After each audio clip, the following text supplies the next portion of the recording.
Fil-qrati Maltin komplet il-kawża li l-Partit Laburista fetaħ kontra l-Gvern Malti f'isem 18,000 konsumatur Malti u Awċi li kienu mitluba jħallsu l-VAT fuq it-taxxa ta' reġistrazzjoni tal-karozzi biksur tal-liġijiet Ewropej.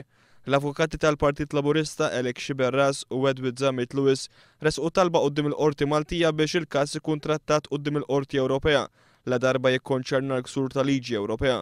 Din it-talba għandu dritt jagħmilha kull ċittadin Ewropew li jkollu kawża kontra l-gvern tiegħu marbuta ma' ksur tal-liġi Ewropea. Issa l-Qorti Maltija se tkun qed tistenna reazzjoni tal-Gvern Malti bħala il-parti li kontrija qed titressaq il-kawża.